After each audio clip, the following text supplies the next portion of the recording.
Everyone, welcome back to my YouTube channel Ashish academy. इस video में हम बात करेंगे क्लास 8th का चैप्टर नंबर 3। चैप्टर का नाम है अंडरस्टैंडिंग क्वाड्रिलेटरल। अब चैप्टर को स्टार्ट करने से पहले हम कि अंडरस्टैंडिंग क्वाड्रिलेटरल मीन्स क्या होता है, देखो करना क्या है इस चैप्टर में।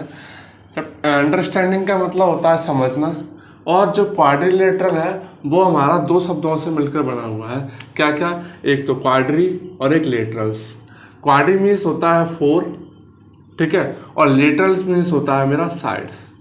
यानी कि हमें ऐसे डायग्राम्स पढ़ना है, इन चीज़ों के बारे में ऐसी फिगर्स पढ़ने हैं जिसमें हमें 4 साइड दे रखी होंगी, उनको हम क्या करेंगे, समझेंगे। ठीक है, अब चैप्टर को स्टार्ट करने से पहले कुछ इंट्रोडक्शन पार्ट है। इसमें सबसे पहले आता है मेरा कर्व।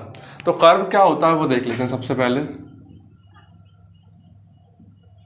कर्व क्या होता है वो देखो। सबसे पहले कर्व होता है a figure trace out on a plane surface with the help of a sharp pencil without lifting it is called a curve. Means क्या होता है, देखो सबसे पहले हम देखेंगे प्लेन सरफेस क्या होता है। कि प्लेन सरफेस होता है हमारा, जैसे मैं अभी ये बोर्ड है, मेरे पीछे ये बोर्ड लगा हुआ है, ये क्या है, मेरा प्लेन सरफेस है। आपकी जो कॉपी होती है वो क्या है, मेरा प्लेन सरफेस है।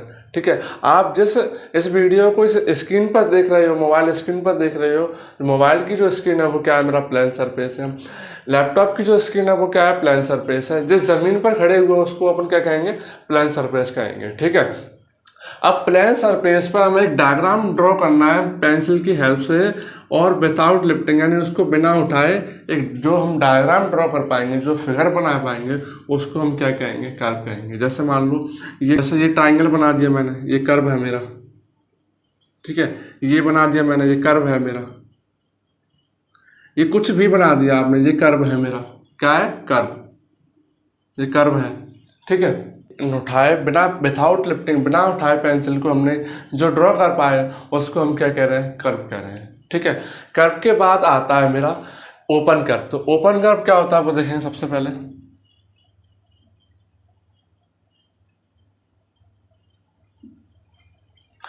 पहले मैंने कर्व देखा। कर्व को हम जो प्लेन सरफेस पर जो हम ड्रॉ कर पाए बिना पेंसिल की नॉक को उठाएं, उसको हम क्या कह रहे हैं, कर्व कह रहे हैं। ठीक है, अब बात करेंगे ओपन कर्व। तो ओपन कर्व क्या होता है, a curve that does not and at the starting point is called a curve. Means क्या होता है, जैसे मैंने स्टार्टिंग पॉइंट, कोई भी कर्व बनाया, मैंने कर्व बना रहा हूँ, यहाँ से स्टार्टिंग पॉइंट से ऐसे मैंने बना के ऐसे छोड़ दिया। ठीक है, मैंने इसमें देखा कि मेरा स्टार्टिंग पॉइंट जो है, मेरा एंडिंग पॉइंट जो है, यानी कि जो एंडिंग पॉइंट है वो स्टार्टिंग पॉइंट पर नहीं आए, मतलब ये वाला पॉइंट यहाँ पर नहीं होगा ना। यानी कि हम दूसरे शब्दों में कह सकते हैं कि ऐसे डायग्राम जिसमें हम कहीं से एंटर कर सकें, उसको हम क्या कहेंगे, ओपन कर्व कहेंगे। ये क्या है मेरे, ओपन कर्व है। ये ओपन कर्व क्या है, ओपन कर्व। ठीक है, जैसे ये बना दिया ओपन कर्व, ओपन कर्व।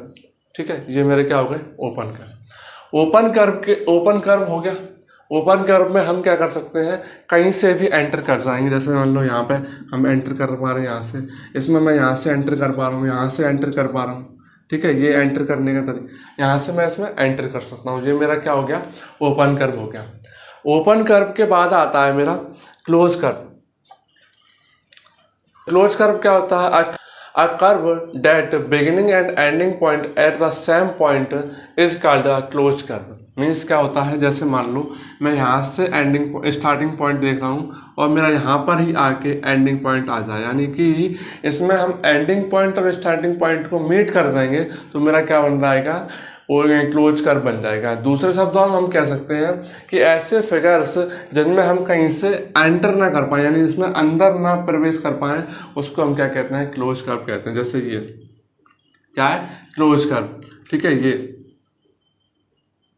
क्या है, हमारे क्लोज कर्व है। ठीक है, ये क्या है, क्लोज कर्व है। कि जिस फिगर में हम एंटर कर पाए that is called open curve, और जिस फिगर में हम एंटर ना कर पाए उसको हम क्या कह रहे हैं, क्लोज कर्व। ठीक है, मेरा ओपन कर्व और क्लोज कर्व हो गया।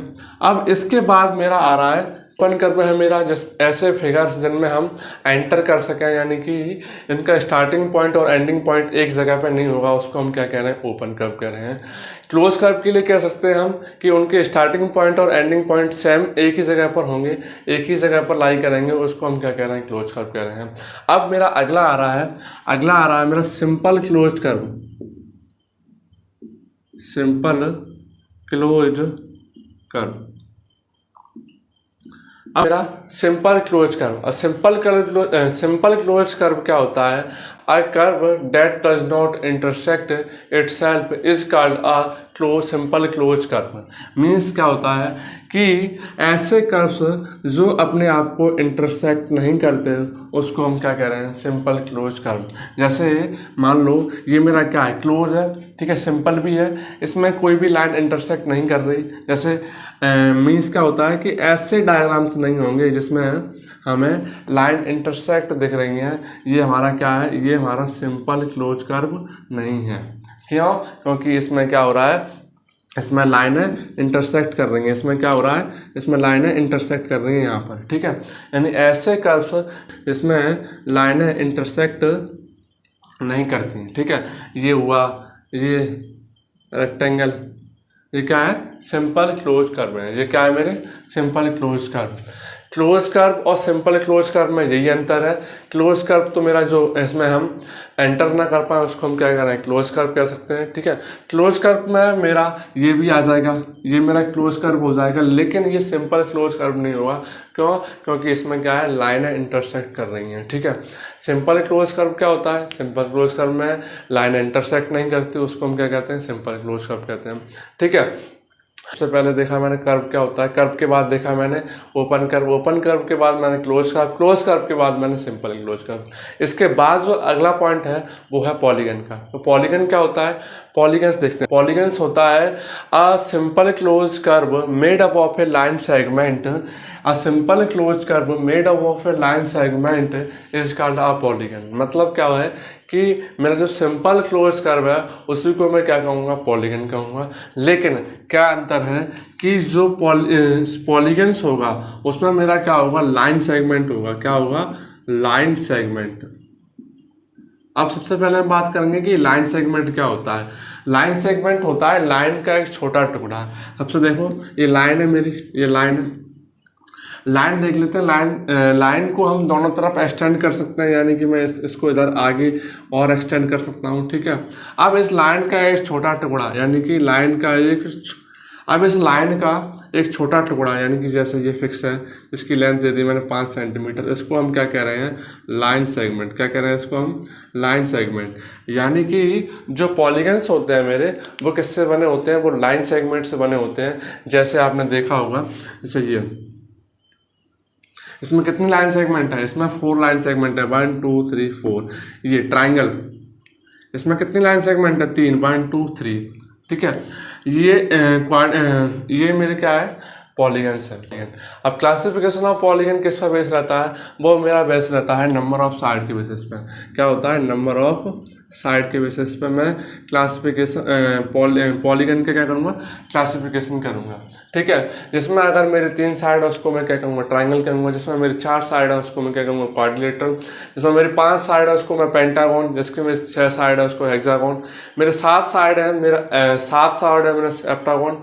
8 साइड है उसको मैं ऑक्टागन। 9 साइड है उसको मैं नेनागन। एंड 10 साइड है उसको मैं डेकागन कह रहा हूँ। देखो मैं यहाँ पे एक चार्ट लगा रहा हूँ, ठीक है। उस चार्ट में मेरे टेबल बनी हुई है, मैं यहाँ पर एक चार्ट लगा रहा हूँ। उस चार्ट में देखोगे आप 1 से लेकर 10 तक डायग्राम बने हुए हैं, सबके नाम दिए हुए हैं, नंबर ऑफ बेसिस यानी कि नंबर ऑफ साइड के बेसिस पे इसको हम क्या कह रहे हैं। जिसमें 4 साइड है उसको हम क्या कह रहे हैं, जिसमें 5 साइड है उसको हम क्या कह रहे हैं, सब ठीक है।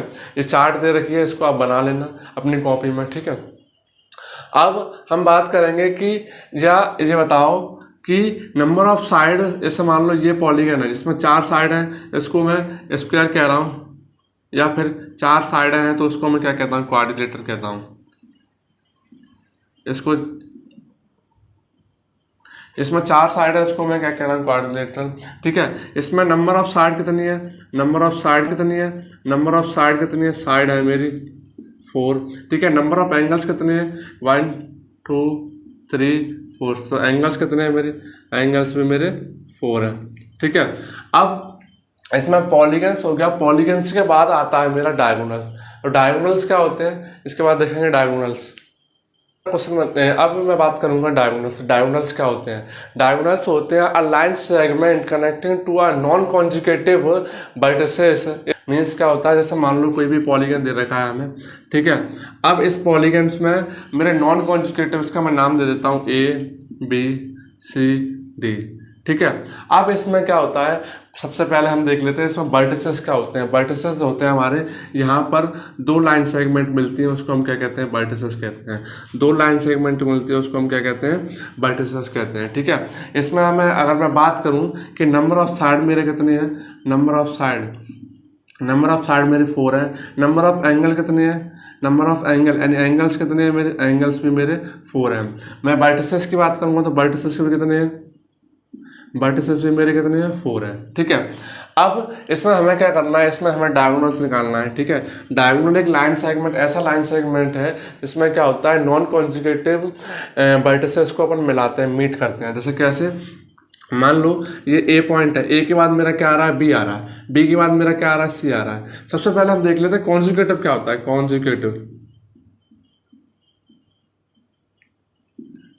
क्या होता है, कॉन्जुगेटिव का मतलब होता है लगातार। कॉन्जुगेटिव का मतलब होता है लगातार।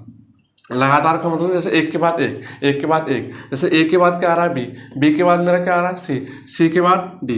ठीक है, ये क्या हो गया, इसके कॉन्जुगेटिव वर्टिसेस। क्या हो गए मेरे, कॉन्जुगेटिव वर्टिसेस। अब हमें डायगोनल्स में क्या करना है, डायगोनल्स में करना है 2 नॉन कॉन्जुगेटिव। क्या करना है, 2 नॉन, डायगोनल्स में क्या करना है हमें, 2 non conjugative vertices. 2 non conjugative vertices को मीट करना है। जैसे मान लो A के बाद वर्टिसेस कौन सा आ रहा है, B, तो मैं B को ड्रॉ करूँगा, B को छोड़ के मैं A से C को मिला दूंगा, तो मेरा क्या बन गया, डायगोनल्स। क्या बन गया मेरा, डायगोनल्स। ये क्या बन गया मेरा, डायगोनल्स। ठीक है, तो देखो D वर्टिसेस की, यहाँ पे जो D पे वर्टिसेस है उसके बाद, अब D के बाद, जैसे D के बाद क्या है A, तो मैं A को छोड़ के क्या करूँगा, B को मिला दूंगा। क्या मिला दूंगा, B को मिला दूंगा। तो यानी कि यहाँ पर ये क्या हो गया मेरे, इसमें क्या हो गया मेरा, ये हो गया मेरा, ये मेरा क्या हो गया, डायगोनल्स। डायगोनल्स मेरा होता है 2 नॉन कॉन्जुगेटिव वर्टिसेस को हम मिला देंगे तो उसको हम क्या कहते हैं, डायगोनल्स कहते हैं। ठीक है, वीडियो में हमने डिस्कस किया, इस वीडियो में हमने डिस्कस किया कि कर्व क्या होता है, ओपन कर्व क्या है, क्लोज कर्व क्या है, सिंपल क्लोज कर्व क्या है, पॉलीगन क्या है और डायगोनल्स क्या है। इसके बाद जो अगली वीडियो आएगी उसमें हम बात करेंगे कि पॉलीगन्स कितने टाइप के होते हैं, मतलब कि रेगुलर पॉलीगन क्या है, इरेगुलर पॉलीगन क्या है, कॉन्वेक्स पॉलीगन क्या है, कॉनकेव पॉलीगन क्या है। इन सबको डिस्कस करने के बाद में, यानी इसमें angle, exterior angle, interior angle, ठीक है, उसके बाद हम बात करेंगे, उसके बाद हम बात करेंगे एक्सरसाइज के क्वेश्चंस के बारे में और एग्जांपल्स के बारे में। इस वीडियो में बस इतना ही, मिलते हैं अगली वीडियो के लिए, तब तक के लिए थैंक्स फॉर वॉचिंग।